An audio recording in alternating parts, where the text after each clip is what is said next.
Alright, what's going on guys? Chili Games back again with a video, and on the stream, the official World of Warships Legends stream yesterday with Blip and Sailing Robin, they introduced at the very end the alternate USN BV line and as well as the Georgia. So we're going to get into it. I'm going to give my thoughts, and if you haven't seen it, kind of enjoy this little video that they made. So let's check it out.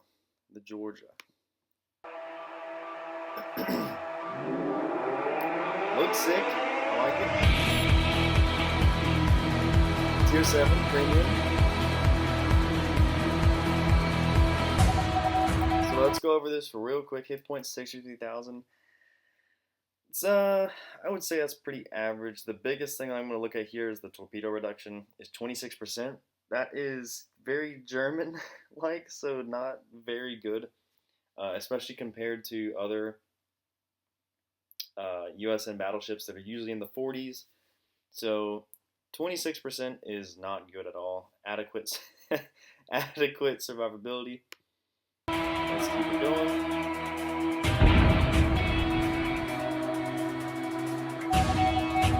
Superb mobility. Maximum speed, 33 knots, which is fast for a battleship. Surface detection looks pretty. This all looks pretty standard, as well as this as well. So, very fast. We'll get into some more of that later.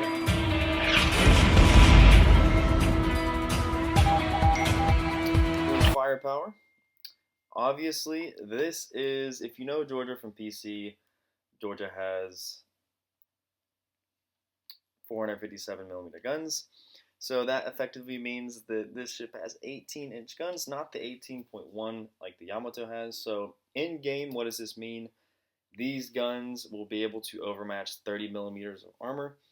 There are a handful of cruisers at tier 7 that have either belt armor that's 30mm, or if you know, the Edinburgh has a 30mm bow. So Georgia will be able to punch straight through that and citadel it through the nose. Reload time and also firing range. I believe this might edge out the Iowa by 0.1 kilometer. I'm not too sure, but really good range.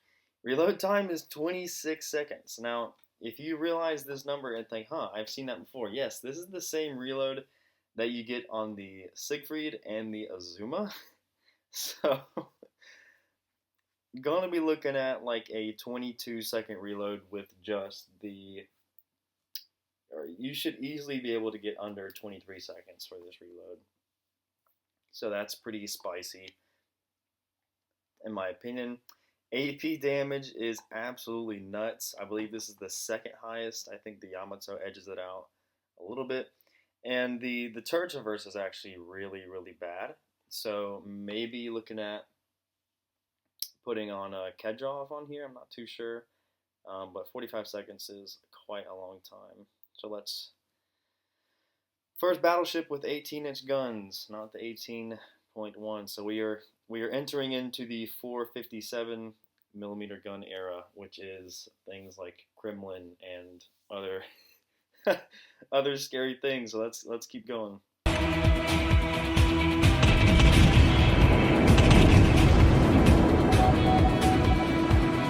A defense. Now this is what I saw at first, and I was super excited for Georgia, because if you know Georgia from PC, what are the things that make Georgia Georgia? Well, it's super fast, which we've already gone over. The guns are very accurate, and they are 457s. And Georgia on PC has really good secondaries. Now, it seems very common for wargaming to kind of just make every battleship very mediocre in this section here. And when I first saw secondary firing range of 5 kilometers, my excitement for this ship dropped by about 40%. Not gonna lie.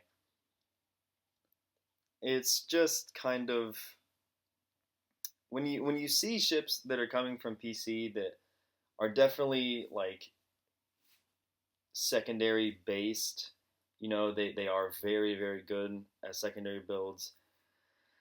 And they come here and they just they lose a big portion of what its appeal is. To me, it kind of just kills my excitement for it.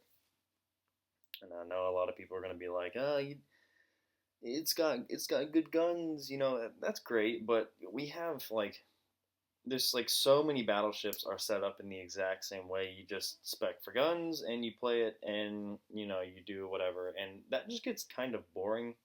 Honestly, I was very excited to see probably like Massachusetts level secondaries here, like 7 kilometers stock, so you can get it out to 10 kilometers or something like that. So uh, this thing having 5 kilometer secondaries when it's an absolute monster on PC with secondaries just kind of makes it a little bit boring in my opinion, just from the stats. It's just like, okay, I'm gonna be playing this thing specifically for guns, no fun with the secondaries. That's kind of upsetting. It's actually really upsetting. So AA is probably gonna be pretty American standard, probably really good. So yeah, that's my opinion on the secondaries. I hate it. It just yeah. Let's just keep going. I don't want to spend too much time on that. There's a lot more to get into. So if you really notice, you get the speed boost and you get a wide variety. Speccing into the secondary consumable is pointless because you have 5 kilometer secondaries, which means you're not going to be speccing into a secondary build, so this is essentially going to be useless. You're probably looking at a spotter plane or a fighter plane. And the speed boost, if I remember correctly, I do think it is the French speed boost, which is like 20% instead of the standard like 8 that you get on destroyers and whatnot. So I think it mentions it. Let's just keep going. Quick reload party. No, I apologize for the pausing. I have to pause it due to copyright, stuff like that. Quick reloading repair party.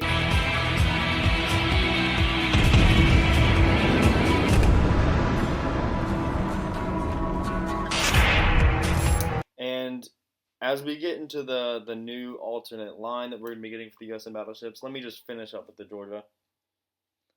So you have a ship on PC that is a really good secondary brawler. It's good at being super fast, pushing flanks, and then obviously the secondaries are just amazing. And on here, we are missing the secondary aspect, and that just really hurts the total appeal to it, in my opinion. Like, what's the point of Georgia if it's not going to have secondaries, really? It's kind of like Massachusetts. It would be like if Massachusetts didn't have like its secondaries like they are right now. That'd be kind of like, what's the point of this ship, you know? So a little bit upsetting, and the reason why is it has fast reloading heals, so that essentially means like, yeah, you can get away with pushing a little bit more in ships with fast reloading heals. So it's like, hey, you should play a little bit more aggressive, but it's like, but we're not going to give you secondaries, so have fun. So the Georgia's probably going to be somewhat of a max range kind of flanker. Not max range, but you know what I'm talking about. It's very gun-based oriented. Champagne-esque, which, if you know me, it's a very boring ship to play, very boring play style, at least in my opinion. So let's get into the alternate line. Now, I don't really know too much about these ships from PC just because I didn't find them too interesting because they are super slow and they don't actually release any stats for us. But the tier 4 is going to be the Nevada. So after you unlock the Wyoming and grind through it, you'll be able to choose between the New York and the Nevada to split the line.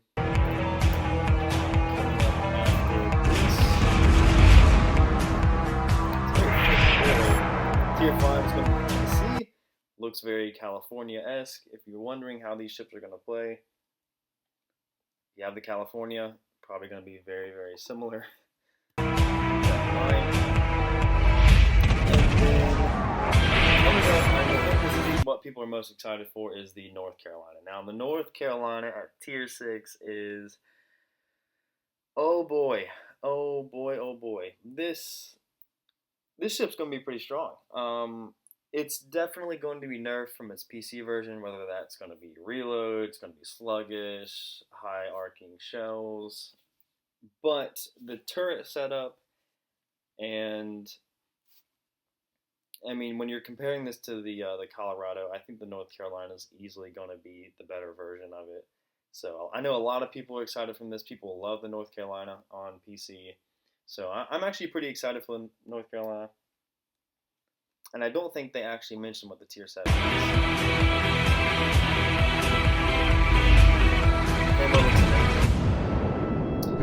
And that's basically it. So they don't mention a tier 7, or if there is going to be a tier 7, but you can highly expect for 4th of July that the Georgia is going to be the next campaign ship.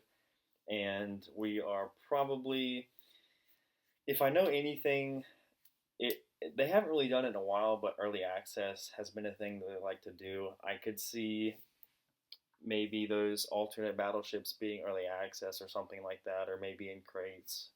So a lot of USN battleships coming in the next probably couple weeks. Obviously, it's July 4th here, which is when the United States celebrates its Independence Day.